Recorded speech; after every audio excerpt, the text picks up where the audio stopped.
আজকে ওয়েদারটা কিন্তু অন্য দিনের তুলনায় খুবই শান্ত আর খুবই সুন্দর হাওয়া দিচ্ছিল।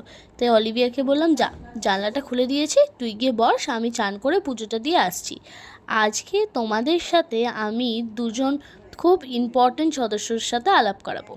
এই যে গপু আর রাধারানী। আর তোমরা যারা ভাবছো ওনাদের গায়ে কী লাগানো আছে, এটা হচ্ছে চন্দন। চন্দন যাত্রা 21 দিন ধরে চলে, সেই চন্দনই লাগানো আছে। কারণ এত গরম না, তাই জন্য। সকালে যে মা প্রসাদগুলো দিয়েছিল সেগুলো নিয়ে ভাবলাম জলে ভিজিয়ে রাখি। যেই ভেজাচ্ছিলাম তখন দেখলাম ঝমঝম করে কি একটা আওয়াজ আসছে। বারান্দায় গিয়ে দেখি কি জোরে বৃষ্টি এসছে। বাপরে! যাক, একদিক দিয়ে ভালো, ওয়েদারটাও ঠান্ডা হবে আর ভালো ফল পাওয়া যাবে।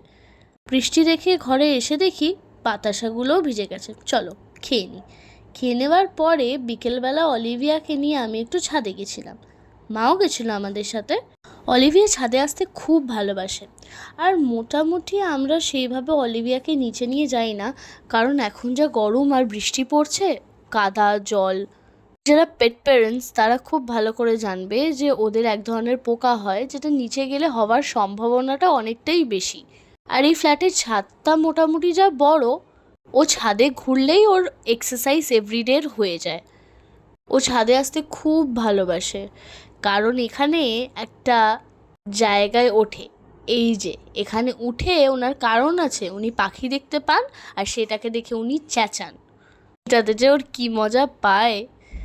বিকেলবেলা মা বললো আমার কিছু দরকার আছে, আমি তাই বেরোবো। আমি বললাম আমিও বেরোবো, কারণ এই সুযোগ তো আর হাতছাড়া করা যায় না। কারণ মা বেরোনো মানেই ফুচকা খাবো। বাড়ি ফেরার পথে এই দুটো বন্ধুর সাথে আমার আলাপ হলো। একজন তো খুব, তো আরেকজন একটু ভয় পাচ্ছিল। অলিভিয়া ওর বন্ধুদের সাথে গল্প করছিল। এটা হচ্ছে লাকি আর পেছনে হচ্ছে মিষ্টি। তাহলে অলিভিয়া গল্প করুক আর আমি ওদের মজা দেখি।